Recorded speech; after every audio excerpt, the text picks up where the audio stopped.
갈라디아서 강의 17번째 시간입니다. 오늘 본문 말씀은 갈라디아서 3장 6절로 8절입니다. 같이 읽겠습니다. 아브라함이 하나님을 믿음에 그것을 그에게 의로 정하셨다 함과 같으니라. 그런즉 믿음으로 말미암은 자들은 아브라함의 자손인 줄 알지어다.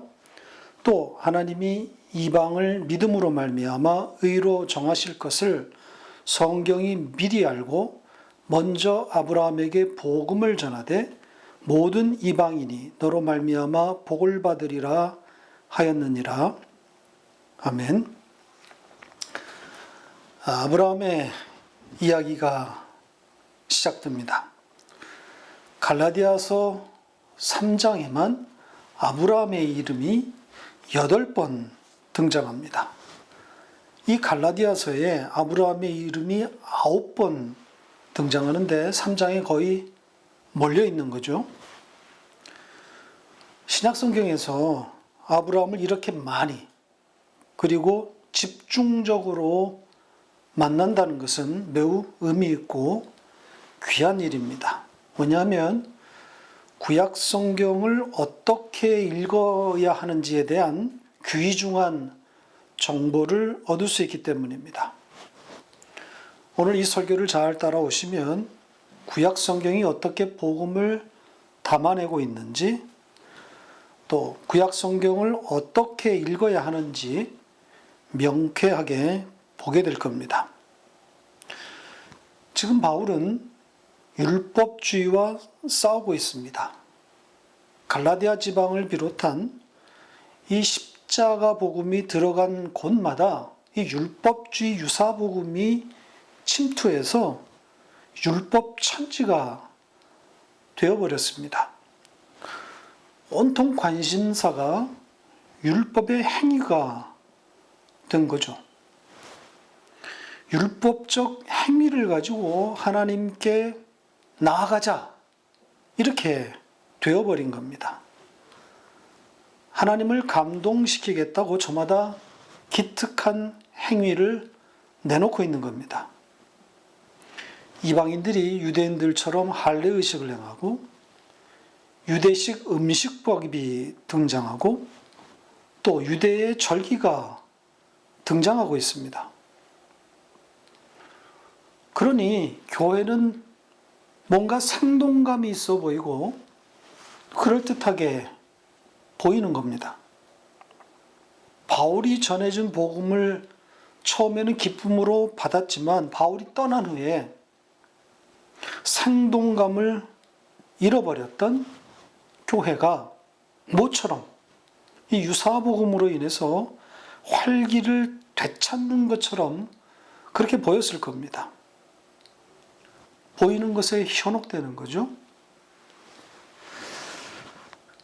원래 이 죄성을 가진 인간은 일관성이 없습니다. 꾸준함이 없습니다. 쉽게 실증을 느끼는 거죠. 지속적으로 뭔가 보여주고 또 나타내주고 이벤트를 만들어내지 않으면 식어버립니다. 끝까지 사랑하지 않아요. 신앙생활에서도 이 현상은 그대로 반영됩니다. 아무리 감격적으로 복음을 만났어도 그 첫사랑에 기대어 살지 않아요. 아니, 못합니다.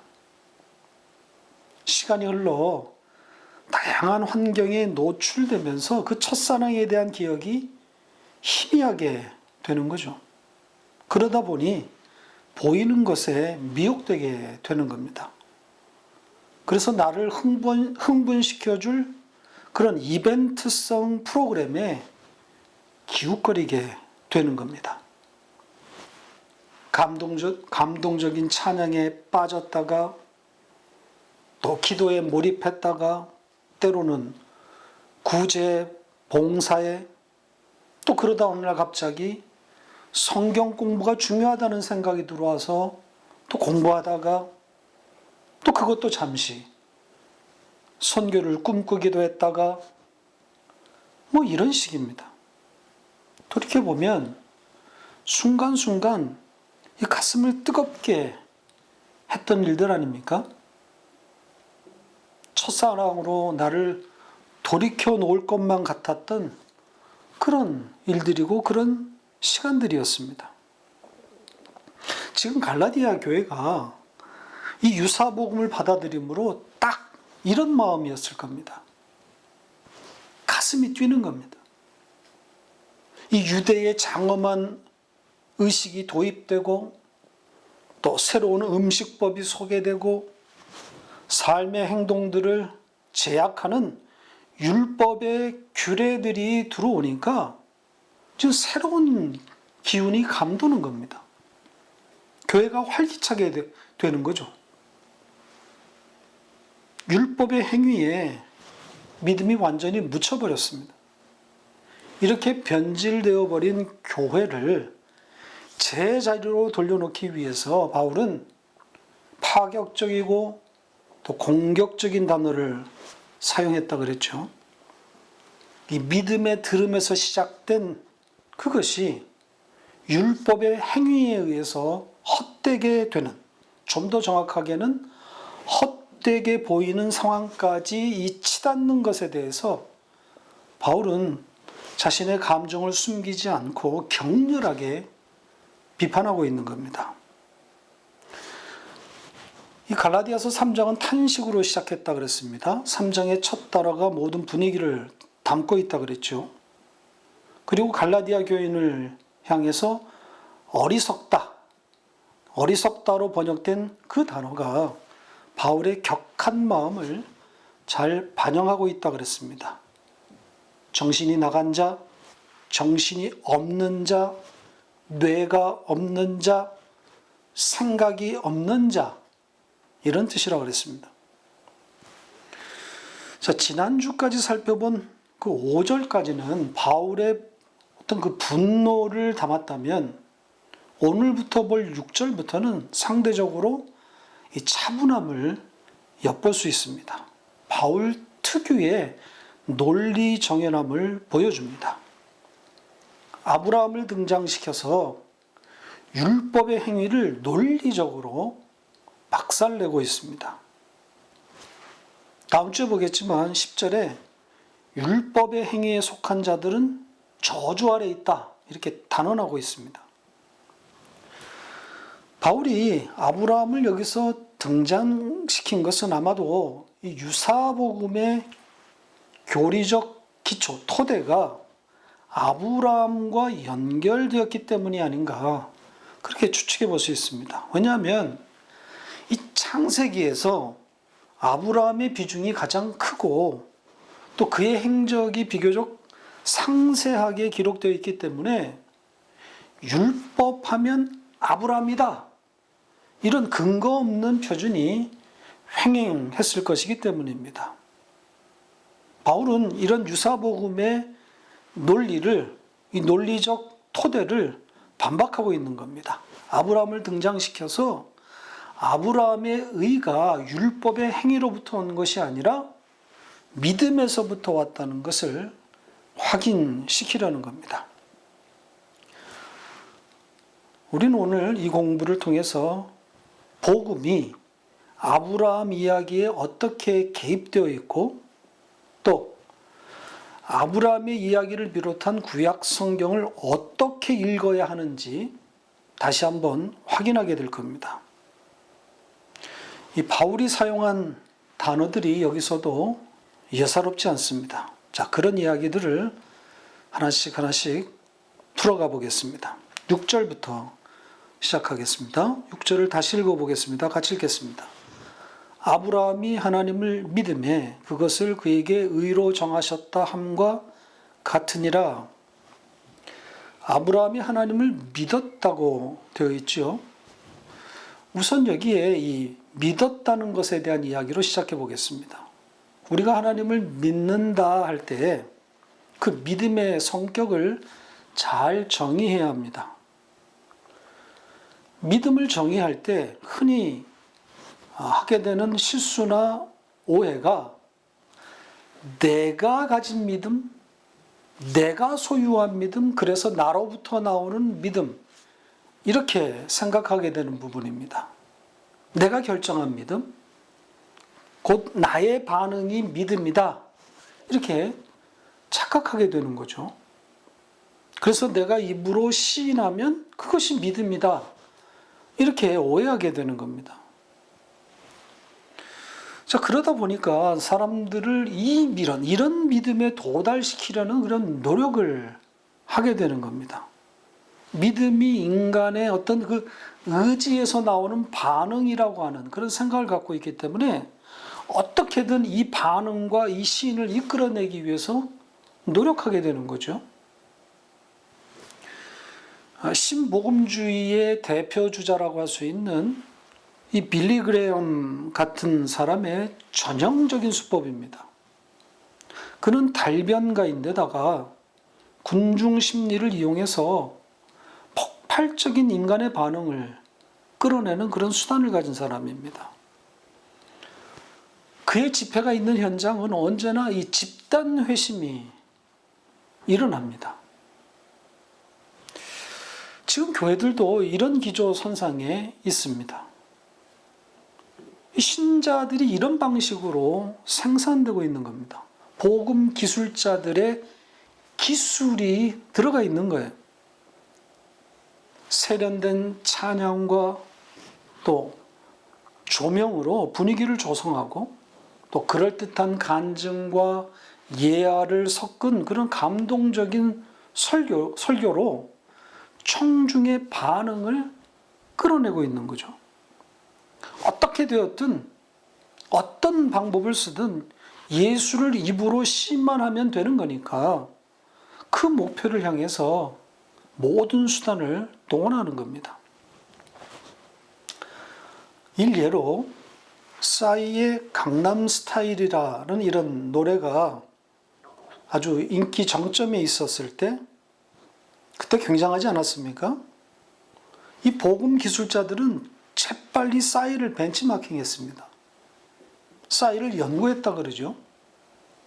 어떤 리듬을 썼는지, 또 어떤 조명을 썼는지, 어떤 악기를 사용했을 때 청중의 반응이 더 강렬했는지, 어떤 춤 동작에 청중이 흥분하는지, 이런 걸 공부하는 겁니다. 심리과학을 복음에 접목시켜 보겠다는 거죠. 믿음을 잘못 이해했기 때문에 생겨난 그런 오해들입니다. 믿음은 이렇게 오는 것이 아닙니다. 빌리 그레엄 집회에서 혹시 회심의 경험이 있었다고 생각하는 분들은 심각하게 자신의 출발점을 다시 고민해 봐야 합니다. 창조과학회 집회에서, 그 창조론 집회에서 사형리를 듣고 회심이 일어났다고 생각하는 분들도 마찬가지입니다. 그건 믿음이 아닙니다. 사기라고까지 할 수는 없지만 속은 겁니다. 기술에 넘어간 겁니다.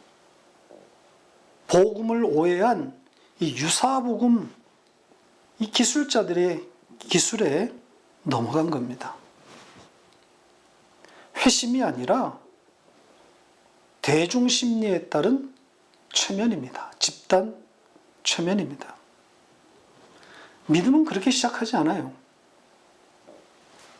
아브라함이 하나님을 믿었다고 할 때 여기에 쓰인 그 믿다라는 단어를 잘 봐야 합니다.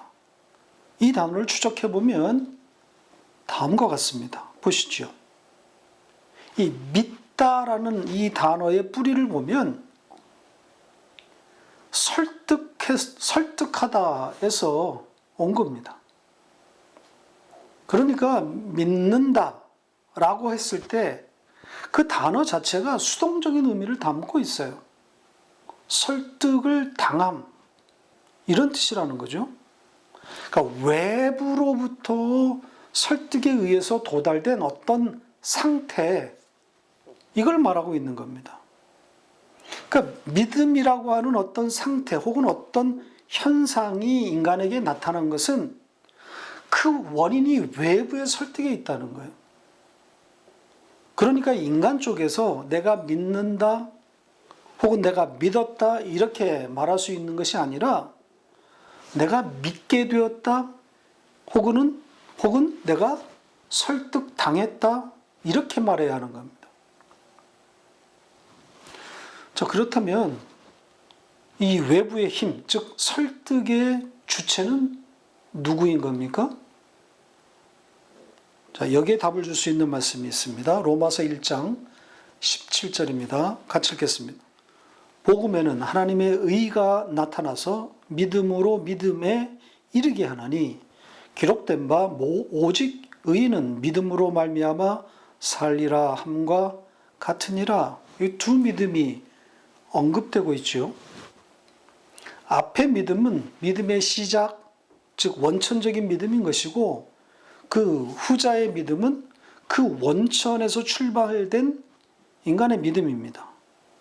그러니까 앞의 믿음은 우리가 갈라디아서 2장 20절에서 본 바 있는 하나님 아들의 믿음, 즉 하나님의 믿음인 거죠. 믿음은 그렇게 하나님의 믿음에서 출발한 겁니다. 따라서 인간의 믿음은 독립적일 수 없습니다. 하나님의 믿음에 온전히 종속된 겁니다. 이스라엘의 역사를 보세요. 이스라엘이 주도적으로 무엇을 해서 의에 이른 적이 있습니까? 인간이 뭘 하겠다고 나서서 하나님을 기쁘게 한 일이 있었나요? 없어요.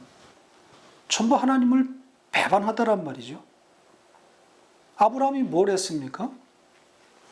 그가 한 것이라고는 허무한 것밖에 없어요. 죄밖에 없단 말이죠. 허구한 날 약속의 말씀과 반대쪽에 주저앉아 있었단 말입니다. 그때마다 그 주저앉아 있을 때마다 하나님이 찾아오셔서 그를 설득한 거 아닙니까? 하나님의 믿음이 작동한 겁니다. 그러니까 자기 것이다, 내 믿음이다 이렇게 세울 만한 것이 하나도 없는 겁니다. 성경은 온통 이 관점에서 기록되어 있습니다. 하나님이 무엇을 하셨는가에 맞춰져 있습니다.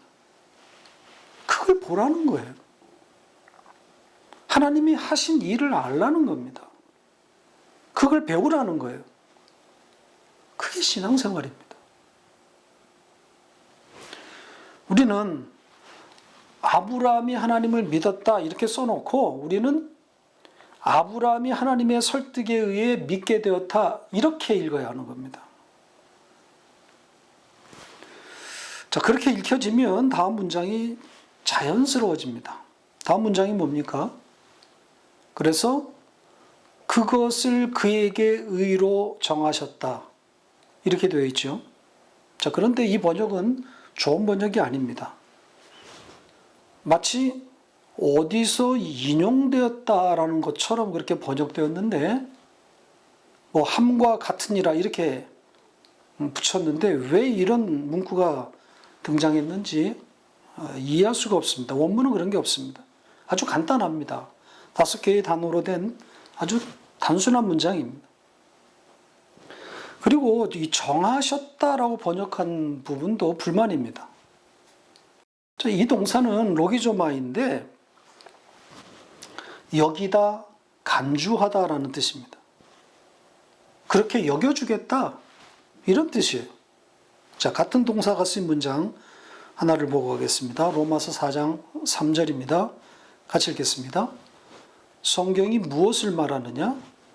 아브라함이 하나님을 믿음에 그것이 그에게 의로 여겨진 바 되었느니라.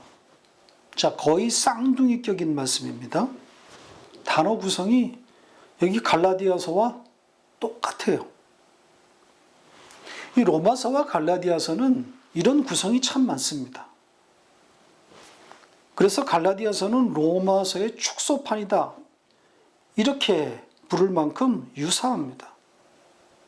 쌍둥이 서신이라고 불러도 틀리지 않습니다. 자, 아무튼 여기서는 여기다로 번역했습니다. 같은 단어를.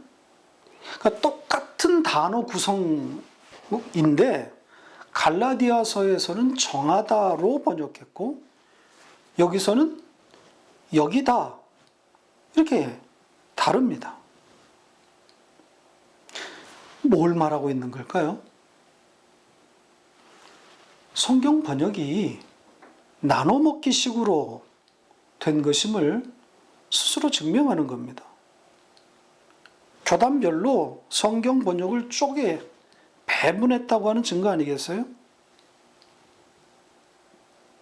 번역을 제대로 하려면, 자, 예를 들어서 신문사로 비유하면 이 데스크라는 게 있어가지고 그 신문사의 그 자체 기준에 맞는 기사가 나갈 수 있도록 이 거르는 그런 기능이 작동하는 것인데 성경 번역은 그런 것이 작동하지 않은 거예요. 데스크가 없는 거예요. 허울 좋게 각 교단의 우수한 신학자들이 대거 참여했다고 말했지만 사실은 제대로 된 데스크가 없는 졸속 번역인 겁니다. 자, 이 문장, 이 3절의 마지막 문장을 직역하면 그래서 그것은 그에게 의로 간주되었다. 이렇게 되어 있습니다. 그것은 그에게 의로 간주되었다. 여겨졌다. 풀어보면 하나님은 그 믿음을 아브라함의 의로 여기셨다. 이런 말입니다. 그리고 이 여겼다, 간주했다라는 이 말 속에는 가치 없음이 가치 있음으로 자격 없음이 자격 있음으로 변이되었다라는 것을 담고 있는 거죠. 아브라함의 믿음이라는 것이 사실 그렇지 않습니까? 그에게 의로움이라고 내세울 만한 것이 있습니까? 자, 그런데도 의로 간주해 버리겠다는 겁니다. 지난번에도 인용했었는데 다시 히브리서 11장으로 가보겠습니다. 자, 히브리서 11장 8절입니다. 같이 읽겠습니다. 믿음으로 아브라함은 부르심을 받았을 때에 순종하여 장래의 유업으로 받을 땅에 나아갈새 갈 바를 알지 못하고 나아갔으며. 자, 또 히브리서 11장 11절입니다. 같이 읽겠습니다.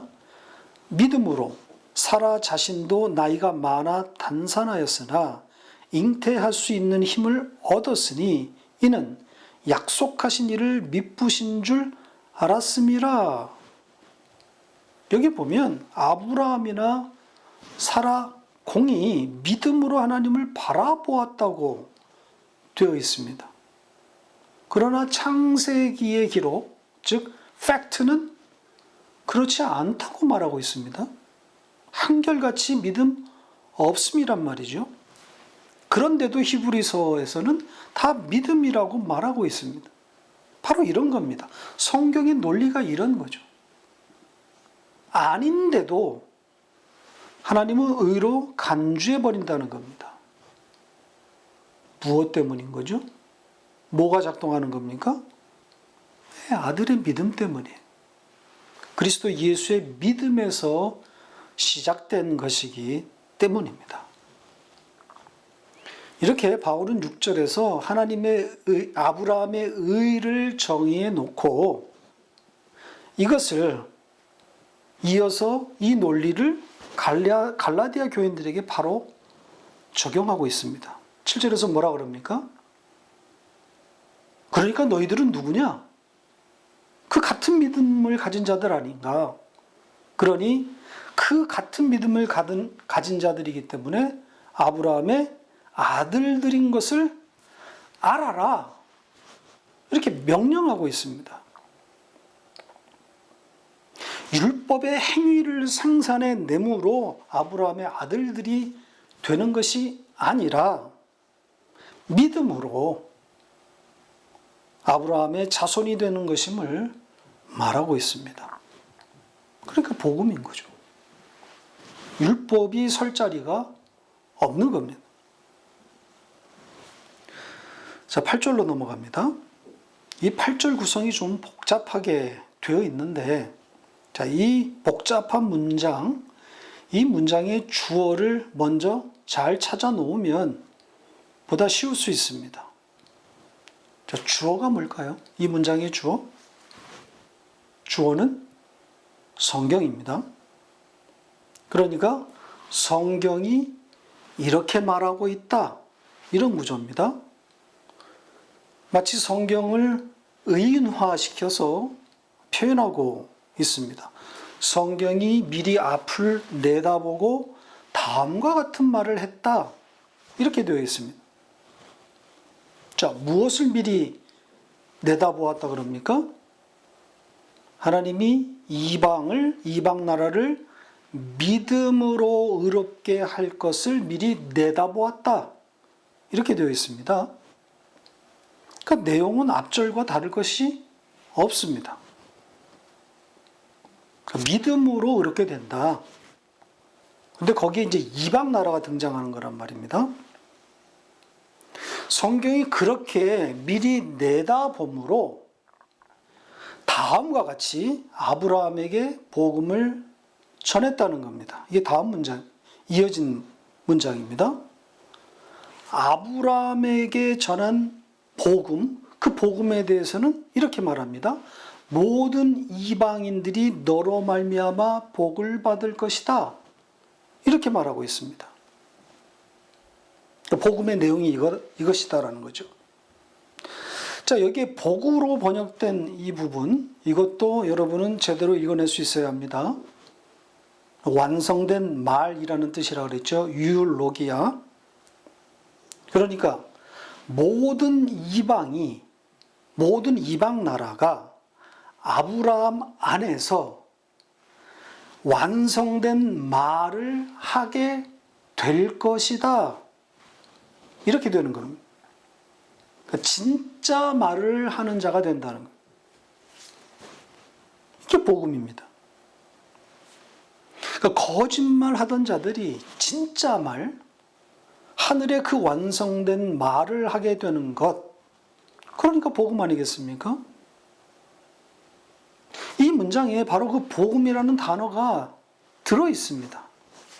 자, 그 부분을 설명하고 오늘 설교를 마치겠습니다. 우리 성경이 모처럼 좋은 번역을 했습니다. 자, 뭐라고 되어 있습니까? 다시 보시죠.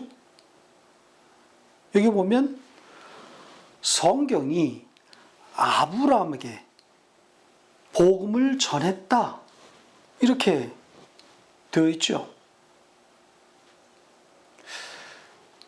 복음, 아브라함에게 성경이 복음을 전했다.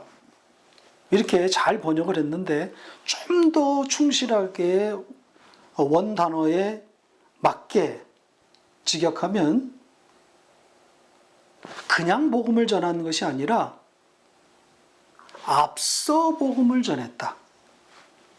혹은 미리 복음을 전했다. 이게 맞습니다. 보시죠. 이렇게 되어 있습니다. 앞서 복음을 전했다. 미리 복음을 전했다.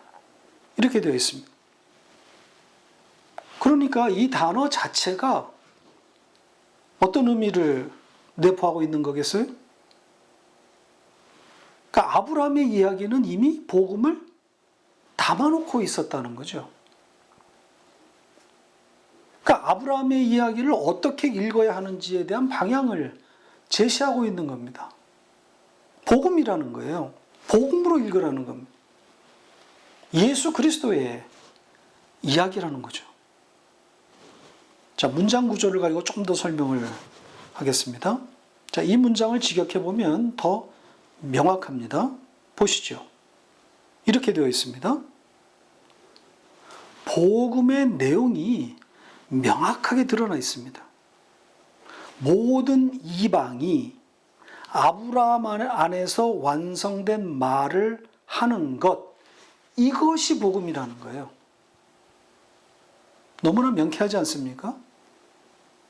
이방 나라가, 이방인이 아브라함 안에서 완성된 말, 즉 예수 그리스도의 그 말을 하게 된다는 엄청난 내용입니다.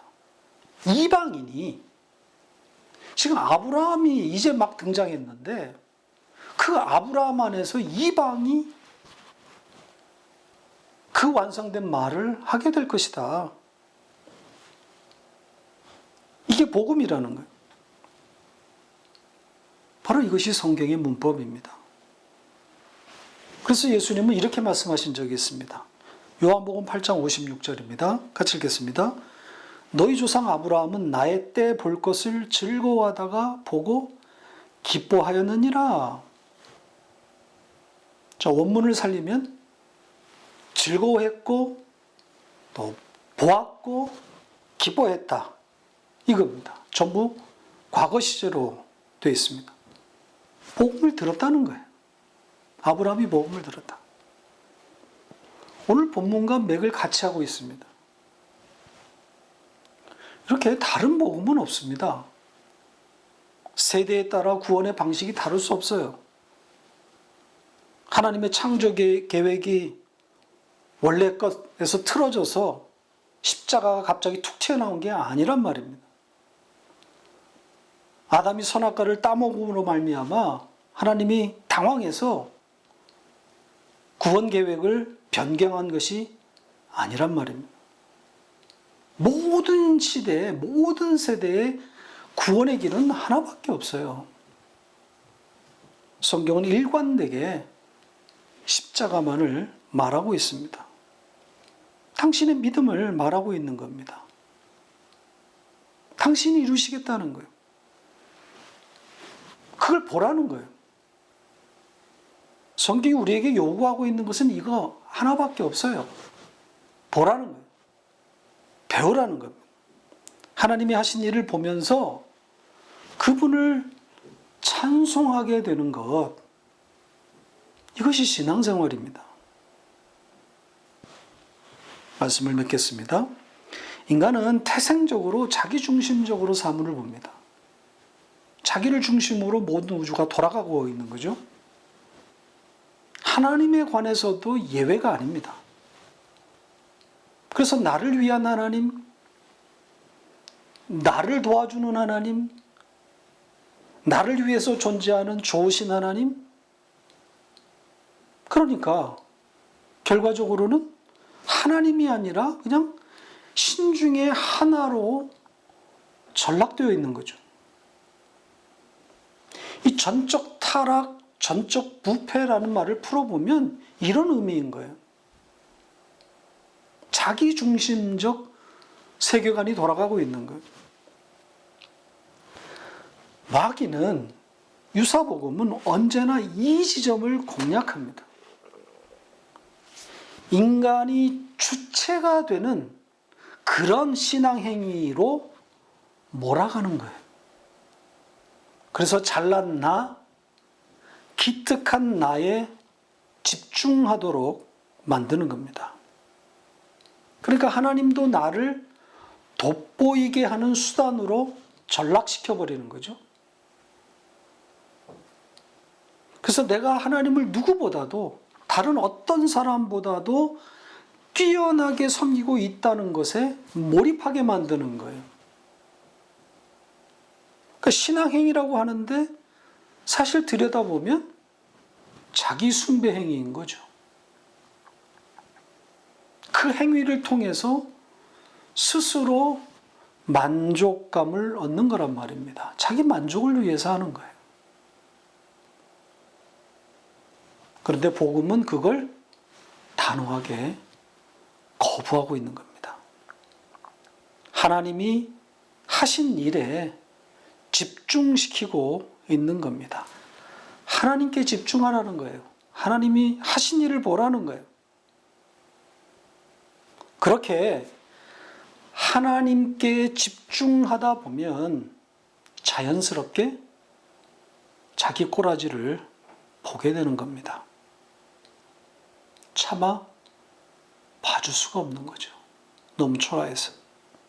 그래서 자신을 죄인 중에 괴수, 배설물과 같은 존재, 벌레 같은 존재, 이렇게 이런 존재로 인식하게 되는 겁니다. 이렇게 하나님 앞에 섰을 때, 하나님께 집중하게 될 때 일어나게 되는 인식입니다. 자, 이사야 선지자의 그 유명한 고백을 읽으면서 마치겠습니다. 이사야서 6장 5절입니다. 같이 읽겠습니다. 그때에 내가 말하되 화로다 나여 망하게 되었도다. 나는 입술이 부정한 사람이요 나는 입술이 부정한 백성 중에 거주하면서 만군의 여호와이신 왕을 배웠음이로다 하였더라. 아멘.